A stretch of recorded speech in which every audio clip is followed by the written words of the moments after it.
Hello, I'm the Dark Master, and welcome back to the Tale of Trilobites. In today's video, we should be continuing the coverage of the various orders of Trilobites, with the second to last order of Trilobites, the Phacopida.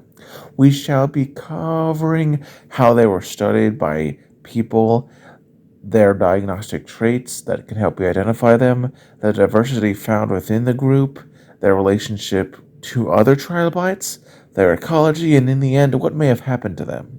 As always, let us start with the history of our understanding of these wonderful guys.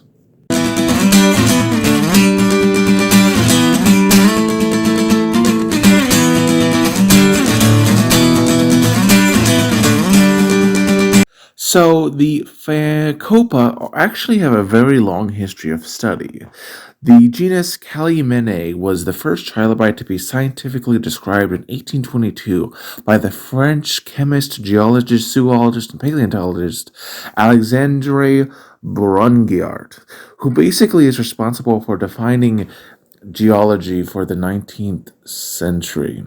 Though technically, beforehand, he had described this genus in 1817, 5 years earlier, but for some reason it's not widely recognized by the ICZN.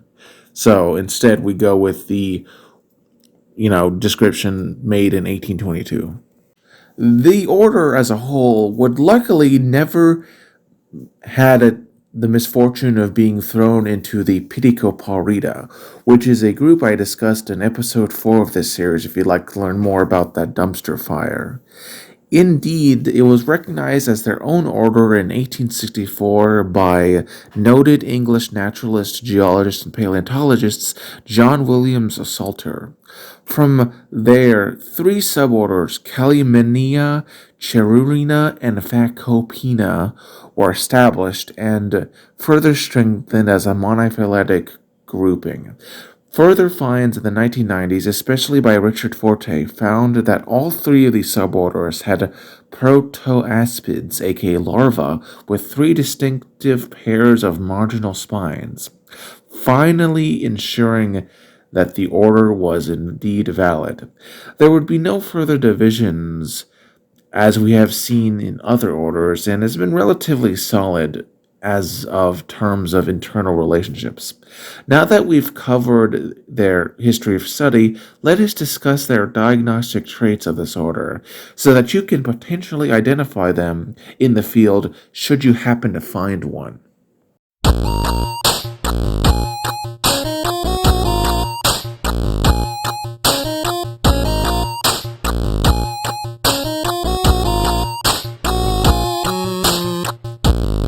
Alright, so I want to start off by saying that these guys are a very large and diverse order, second only to the Asaphida, which I covered in episode 7 of the series, if you'd like to learn more about that.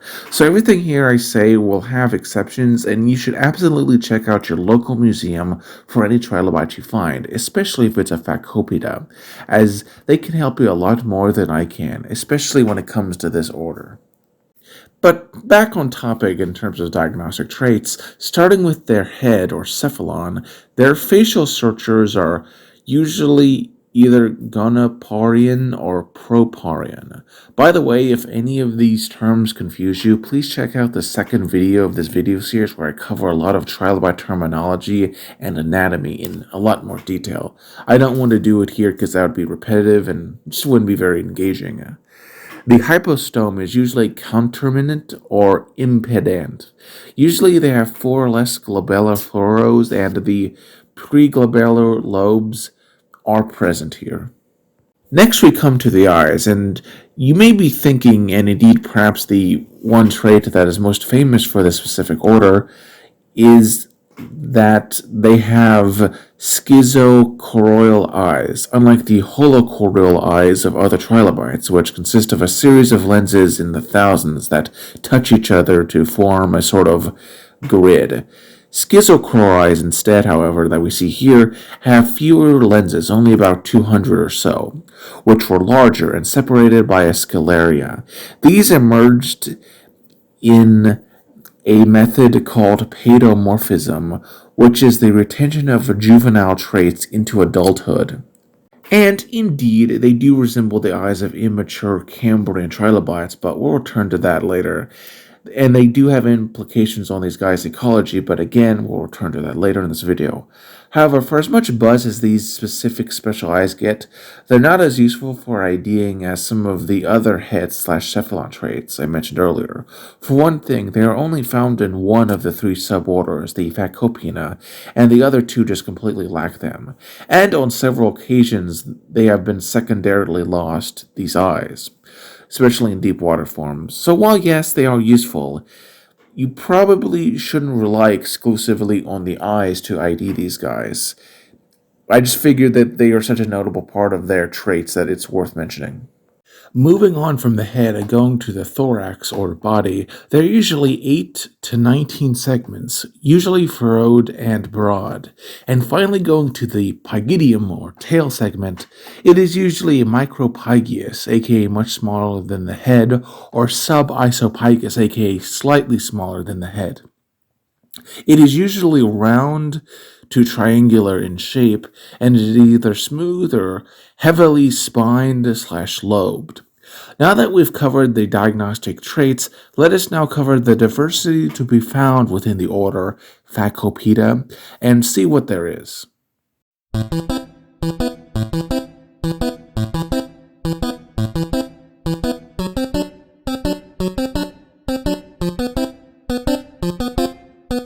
Alright, so the Phacopida are a massive group and are divided into three suborders, the Calymenidae, the Cherurina, and the Phacopina.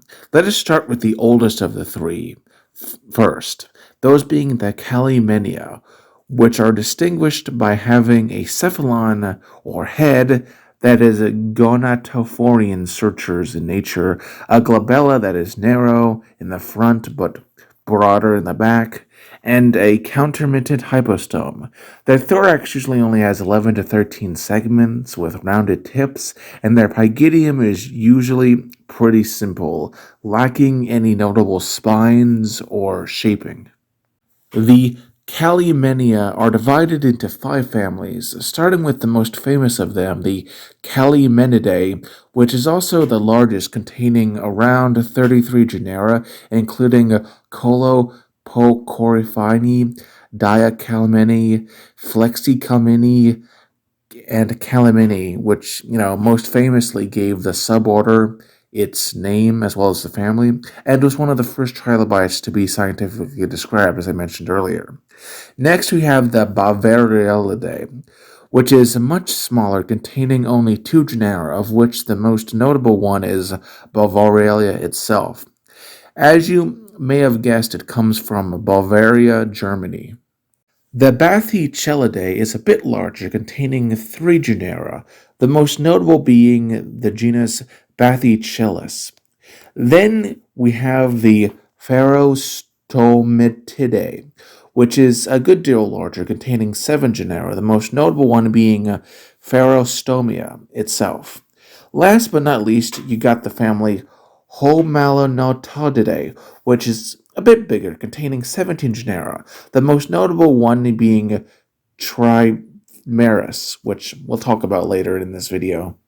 And it was pretty big, reaching 7.9 inches in length. Now let us move on to the next suborder, the Cherurina, which are distinguished by a cephalon or head which has properion facial sutures and a glabella that is usually expanded forwards with up to 4 furrows. Most often they have small or absent eyes with a generally countermittent hypostome.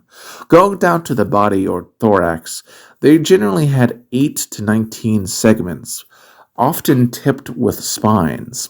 The pygidium or tail is often highly modified with robust number of ribs and a lobed margin.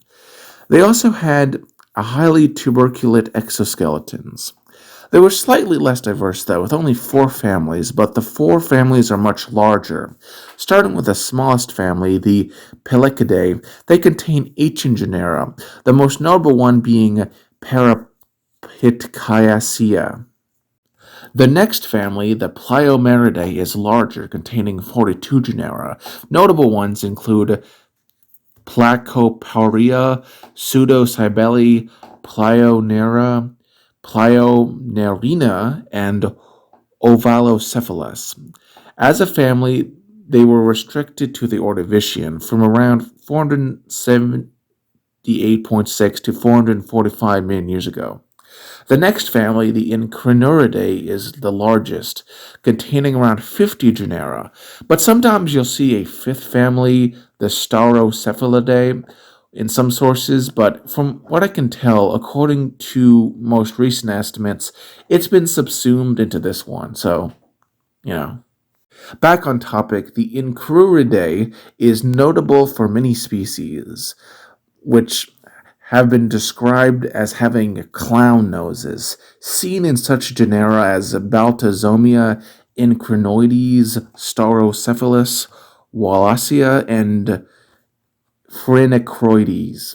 Of course, not all of them had this, as seen in, the stalked-eyed Cybele and Agerocephala jageri, which, yes, is named after Mike Jagger. Last but not least, we got the family Cheruridae, which contains a whopping 68 genera, which were highly diverse, from the fishbone-shaped diphon to the more typical trilobites like Cheruris, Ceradurus, Cera sinuela, Kawapwa, Holia, Crotelocephalus, Spherocoexochus, Cystocrina, and Spherocoryphae. The next and last suborder, the Phacopida, is the largest and is distinguished from the other two due to the following. Starting with the cephalon or head, the Phacopida generally have a counterminant or impendent hypostome. Some had genal spines, most had propardion sutures, with a glabella that expands forwards, and most iconically, their eyes, the schizochroal ones, are completely unique to them. Going down to the thorax, they generally have 10 to 11 segments and have rounded, angular, or spiny tips. The pygidium, or tail, is often heavily furrowed, though it's usually slightly smaller than the head and is, either, as I said before, spiny or it can be smooth. These guys, the Phacopina, were extremely diverse, so much so that they are further divided into three superfamilies: the Phacopoidea, the Dalmanitoidea, and the Acanthoidea. Let us start with the smallest of the three, the Dalmanitoidea. This group is distinguished from the other two by the following features. Starting with the cephalon or head, it typically has genial spines with the eyes that are mesal or posterior in position. They also have a well-developed preglabellar field, and their thorax or body is highly variable, but segments are generally spine-tipped. The Dalmanitoidea are themselves divided into three families: the Dalmanitidae, the Diaphagometopidae, and the monotypic Prosophiscidae. Starting with the last one, the Prosophiscidae contain only the single genus of blind trilobites, Proscophiscius, from the Ordovician of what is now Argentina. The next family, the Daphanoidephalidae, is more diverse, with three genera, the most notable one being Diaphonomitopus itself. The last of these three families, the Dalmanitidae, are the most diverse, containing a total of around 50 genera or so. These include the pointy-tailed Dalmanites, Myocephala, Micronoaspis, Symphoria, Huntonia, and Zipflococaspis, as well as Odontochile. The second of the three superfamilies of Phacopina, the Phacopoidea, are the most iconic and famous of the three. They are distinguished from the others by the following features. Starting with their head/cephalon, they generally have anterior or posterior positioned eyes with a strongly divergent axial furrows and generally lack genial spines, though there are exceptions. They have vincular furrows that are generally present, and the anterior glabellar lobes are often fused into a single composite lobe. Moving down to their thorax or body, it is highly variable but generally had rounded tips, and going on to the pygidium or tail, it is generally smaller than the head, ranging from micropygus to subisophagus. They are divided into two families. First and smaller of the two is the Pterygometopidae, which contains 37 genera. Notable ones included Calytuolax, Chasmops, Pterygonotapsides, and Denella. Second and larger of the two families is the Phacopidae, which includes many notable genera including Acernaspis, Chotecopses, Cryphacops, Dechinamanites, Eophacops, Termicops, and Phacops itself, perhaps one of the most well-known trilobites, and who gave the family, superfamily, suborder, and order its name. Third and most diverse of the superfamilies are the Acasteoidea. They are distinguished from the others by several traits. Starting with the cephalon or head, they had eyes distinct from posterior border furrows, axial furrows that are slightly to moderately divergent, anterior glabellar lobes that are not usually fused, and cephalic margins and shoulders going down to the thorax or body. It is highly variable, with usually the segments being ended in blunt, rounded, or in some cases highly angular. Their pygidium or tail is usually spiny with marginal spines and posterior ring furrows. And boy, were these guys diverse. Divided into two families, the Calymenidae and the Castidae. Starting with the smaller of the two, the Calymenidae contains a total of 43 genera. Notable ones included Binella, Belenops, Buglera, Paracalmenia, Metacryphorus, Tagenactoides, and Tibagia. The second family, however, was greater in every way. The Acastidae were consisting of 68 genera. Notable ones included Tolkienia, a genus named in honor of J.R.R. Tolkien, the amazing fantasy author beloved by many, and basically sort of created the modern fantasy genre. Quindrops, Psychopygi, which had a very unusual snout that we'll return to later, Erebochile, and most famously, Wallacerops, the trident trilobite. Overall, as you can see, these guys were highly diverse, much more so than some of the previous orders I've discussed, and I hope I have given a brief, if thorough, look at the group. Let us now go on to the ecology of this order, aka how they lived as real-life animals, and it's arguably just as diverse as their own morphological diversity. Though I should stress that there have been few studies on the ecology of this group as a whole compared to other orders, and a lot of what is said is conjecture based on specific genera and inference, mostly based on morphology, but hopefully I can inform a little bit about it.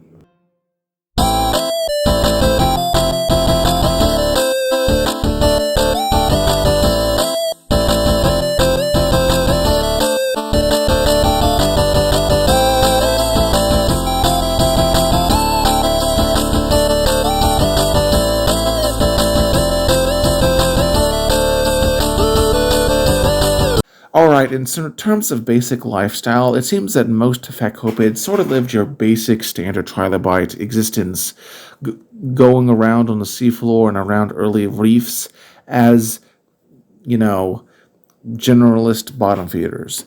Though some, such as the Cherunids like Crotelocephalus and Cybeleoides, would have swum in the water column, sort of akin to modern day, you know, krill or slow moving drifters as we see in other modern-day arthropod groups. On the other end of the spectrum, you had some like Trimeras, which was covered in the sensory setae or hairs that could have helped them feel when parts of their body were uncovered, and thus aiding in them staying underground, as you can tell with its reduced eyes. Speaking of eyes, why did specifically the Phacopida develop their distinctive, the schizochroal eyes? Well, from what we can tell, that compared to the more standard trilobite ones, it was found that they provided a larger circumfield of terms of vision, and would have allowed them to better detect predators than other trilobite eyes. Some forms, like L. Bonnochile, even developed a sort of eye shade to enhance clarity by reducing glare that would have been prominent in the shallow waters of what is now Morocco. One genus, Cybele, even had stalked eyes in order to peer out from beneath the sediment, sort of like a submarine. Of course, not all Phacopids had such well-developed eyes, and many secondarily reduced or lost them altogether due to living in deep water or other niches where such large, energetically expensive eyes were just not needed. Examples of such include Aphrops, Ductina, Prosophiscus, and Homalonotus. But regardless, when approached by predators, these guys would roll up, engaging in spheroidal enrollment, which is where each thoracic segment is involved equally with the enrollment process. It is considered the most effective form of it, and is the reason that most, outside of the Harpida trilobites, which I covered last time on this video series, post the Ordovician, possessed this form of enrollment, as it seems that predators excised a great deal of selective pressure on them. And we also see a set number of segments in Phacopida, which, further proves how much of a big deal this was. These guys also further enhanced this defense with a highly varied set of armor, such as sword-like extensions of Dalmanites, the peacock-like set of spines seen on the tail of Komura, and the head of Echinocephalops and others, covered their entire bodies with all sorts of spines, nodes, and bumps, like in such genera as Chromis, Buphocereus, Ardiohella, and Burmesterella. Others had defenses that were more subtle. The genera Phacops and Greenops have been found with many irregular black spots that have been hypothesized to be melanophores, which could have been altered in size to enable the animal to camouflage in different habitats akin to some modern arthropods. While the large comical clown noses of such genera as Incrinurus and Delphron would have looked silly, they would have also housed large mouths capable of eating large objects or lots of small things. The genus Odontocephalus is unique even among other trilobites, as this Devonian creature had on its head a cow-catcher-like growth that would have functioned similar to those seen on trans, allowing for swift movement across the seafloor, bumping past smaller objects like sponges. But perhaps the genus with the most extravagant facial feature of all time, and frankly the most research put into it, would be Wallicerops, a genus known from the upper Imsian into the lower Elfian stage of the Devonian of the Anti-Atlas Mountains in what is now Morocco. Most well known for their massive tridents, 4 species are known: Wallicerops trifunctus, the first found, Wallicerops hami, Wallicerops lindori, and Wallicerops tridens, all with differently sized tridents. The purpose for this was highly disputed, with both defense and foraging thought to be potential, but both were eventually deemed unlikely due to the inflexibility of the weapon. Instead, it is now believed that the nearest analog would be that of a lot of beetles are alive today. But I would stress that despite what pop science will tell you, this is far from 100% certain, and the lack of any females that, don't have this feature indicates that unlike those of, say, stag beetles, there wasn't really any sexual dimorphism, and perhaps both, sexes would have, competed for mates in some regard. Interestingly, some individuals seem to have had malformed ones, but they also survived to adulthood, indicating that they weren't necessary for survival. It just meant that they weren't getting laid if they looked ugly.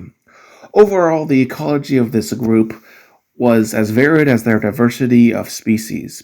Now let's go over the evolutionary history of the Phacopida and, in the end, answer what may have happened to them.